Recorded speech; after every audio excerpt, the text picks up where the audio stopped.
Marine and coastal processes. Coastal processes such as waves, tides, sea level changes, coastal movement, and storm surges will result to coastal erosion, submersion, and saltwater intrusion.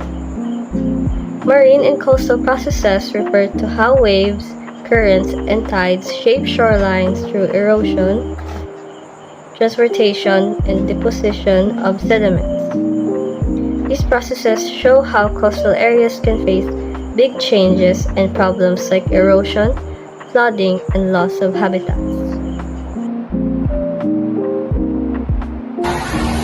Coastal erosion is wearing down the coastal lines by movement of wind and water. It involves the process where rising sea levels, strong wave action, and coastal flooding where wave carrying of rocks, solid sands along the shore.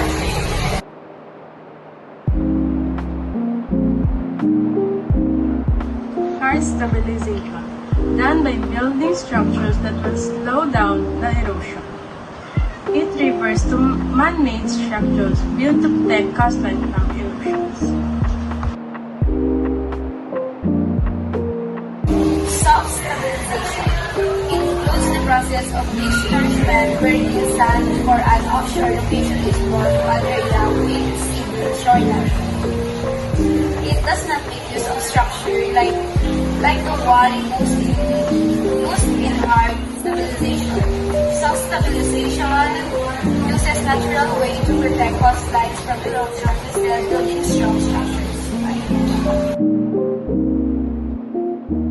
Retreat, the option taken by residents near areas where coastal erosion is already severe. The authorities no longer attempt to save the shoreline but rather limit the amount of human interference in the area. Retreat allows the coastline to adapt over time while reducing the risk to people and property. Submersion. Submersion happens when there are changes in the sea level, specifically when it rises dangerously above the normal level. This is due to the increase in the global temperature, which in turn melts glacial deposits and increases the overall sea level. Submersion will most likely occur in the reclaimed lands. These are the areas that originally part of oceans, riverbeds, or lake beds. As sea level keep rising, reclaimed areas could flood, causing big environmental problems like losing habitats or erosion. It could also lead us to social issues like people being forced to leave their home.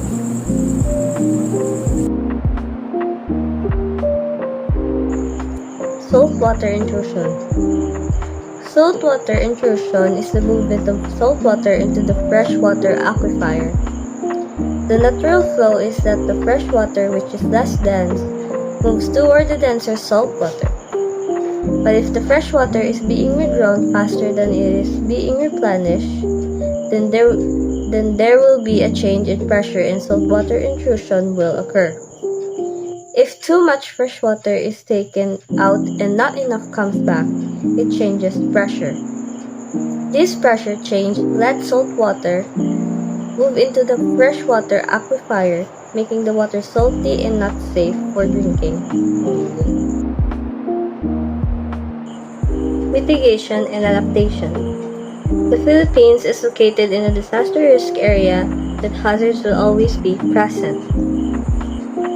The government's response to mitigate and adapt to these hazards is through creation of hazard maps.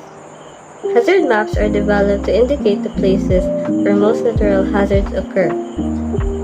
Identifying places can aid in informed land use, and the persons in charge can create emergency response plans.